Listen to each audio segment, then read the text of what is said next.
Сабақтың мақсаты: бірінші, оқушыларға жалпы әскерлік ұрыстың сипаттамасы, мақсаттары мен міндеттерін түсіндіру. Екінші, сарбаздың ұрысқа қатысу үшін қандай дайындықтан өтетіндігін көрсету. Тақырыпқа кіріспе. Сарбаздың міндеті: өз бөлімшесінің міндеті мен өз міндетін білу.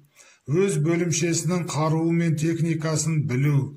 Окоптар мен тасаларды, соның ішінде жарылғыш заттар қолданып, тез дайындауды, бүркеме жасауды білу. Ұрыста үнемі бақылау жүргізу. Қарсыласты дер кезінде байқап, ол туралы командирге дереу баяндау. Сарбаз нені білуі керек? Бірінші, атысты басқаруды. Екінші, нысананы көздеуді. Үшінші, ұрыс қимылдарын қамтамасыз етуді. Төртінші, барлау тәсілдерін білу.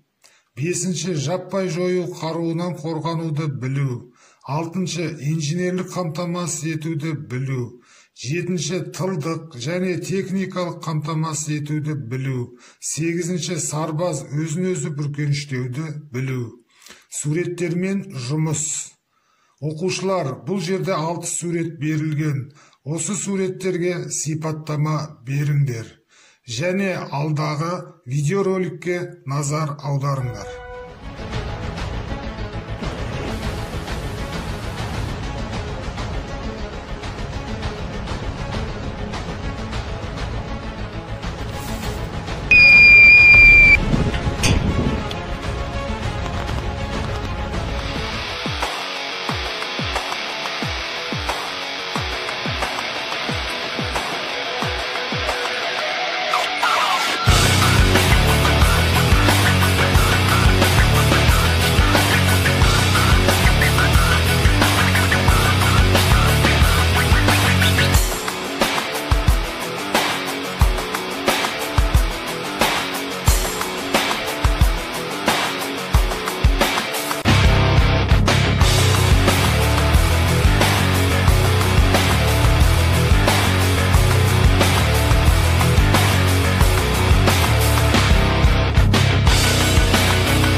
Арнайы мақсаттағы барлау топтарының халықаралық жарысында бірінші орынға ие болған Қазақстан Республикасы.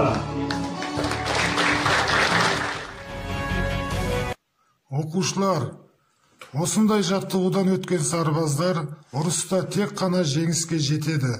Назарларыңызға рахмет.